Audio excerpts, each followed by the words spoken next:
हाँ जी मित्रों, नमस्कार। इस वीडियो के अंदर तुम लोगों को एक सबसे पहले ये बात बताना चाहता हूँ कि किसी भी सूरत के अंदर हार नहीं मानिए, नीट 2026 फोड़ के रहेंगे। तो अब इस वीडियो के अंदर अपन जो है प्रोकैरियोटिक सेल के बारे में बात करने वाले हैं। Cell the unit of life का जो है ये दूसरा ही बातें यानी लेक्चर कह सकते हो आप, वो वीडियो है, ठीक है। तो प्रोकैरियोटिक सेल के अंदर अपन घुसने वाले हैं, तो ध्यान से कान में ईयरफोन लगा के सुनना स्टार्ट कर दो। हम बात ऐसी है कि जो है ना, सेल वॉल जो है वो सेल मेम्ब्रेन के चारों तरफ प्रेजेंट होती है प्रोकैरियोटिक सेल के अंदर। और प्रोकैरियोटिक सेल जो होता है वो मेनली बैक्टीरिया को जो है घेरता है, यानी मोनेरा को घेरता है। उसके बाद एक पॉइंट आता है जो एनसीईआरटी में लिखा हुआ है कि सेल मेम्ब्रेन का जो न्यूक्लियस होता है ना वो बेशर्म होता है, यानी बिना कपड़ों के होता है, यानी बिना प्लाज्मा मेम्ब्रेन के होता है।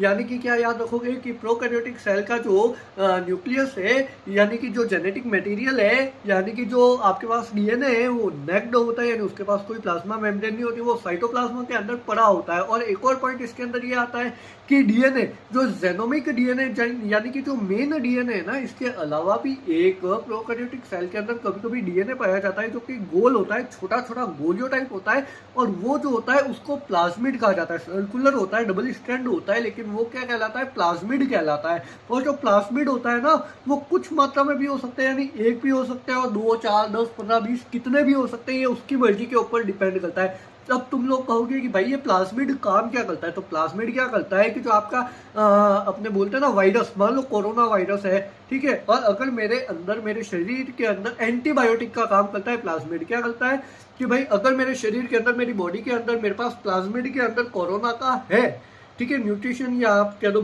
कोरोना बैक्टीरिया है अगर मेरे प्लाज्मिड के अंदर, तो फिर जो है मुझे कोरोना नहीं होगा, ठीक है। तो ये प्लाज्मिड कुछ इस तरीके से काम करता है। हाँ, इसके अंदर है ना कोई जो प्रोकैरियोटिक सेल होता है ना, इसके अंदर कोई ज्यादा खास तौर पर एक वेल डिफाइंड न्यूक्लियस नहीं होता है, मैंने बता दिया है, बेशर्म न्यूक्लियस होता है इसके पास। और एक और है कि है ना, प्रोकैरियोटिक सेल्स जो होते हैं ना उनके पास एक क्वालिटी होती है जो प्लाज्मा मेम्ब्रेन होती है ना, ठीक है। वैसे तो प्लाज्मा मेम्ब्रेन एकदम टक टक टक टक होती है, ठीक है, यानी एकदम प्योर, एकदम ट्यूब के जैसे या फिर आपका कॉलम के जैसे होती है। लेकिन अगर मान लो ये सीधी सीधी सीधी जाती जाती प्लाज्मा मेम्ब्रेन का मन बना और ये बीच में से ऐसी ऐसी हो गई, ऐसी ऐसी ऐसी, ठीक है, तो फिर वो क्या कहलाएगा? वो बन जाएगी मीजोसोम, ठीक है। और मीजोसोम कैसे बनती है मैं बताता हूँ, ध्यान से सुनो। प्लाज्मा मेम्ब्रेन है, ठीक है, एग्जैक्ट ऐसी है, ठीक है, ध्यान से देखना, टॉप टॉप टॉप टॉप, ठीक है। लेकिन अब प्लाज्मा मेम्ब्रेन को चाहिए एक्स्ट्रा एरिया, ठीक है, न्यूट्रिशन या फिर कुछ भी अपना है ना, मान लो इधर से उधर है ना, सामान बाहर ले जाने के लिए या बाहर से सामान अंदर सेल के अंदर लेने के लिए, ठीक है, प्लाज्मा मेम्ब्रेन को अपना एरिया बड़ा करना है। तब वो क्या करेगा कि भाई वो फोल्ड हो जाएगा, ठीक है। तो उसको जब वो फोल्ड हो रहा है ना तो उसको बोला जाता है मीजोसोम।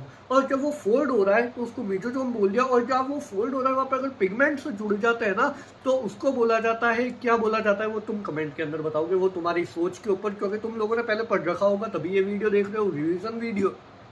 रिवीजन वीडियो है ये, ठीक है, तो फिर वो देख लेना, सॉरी फॉर द कार। उसके बाद अपन आगे चलते हैं।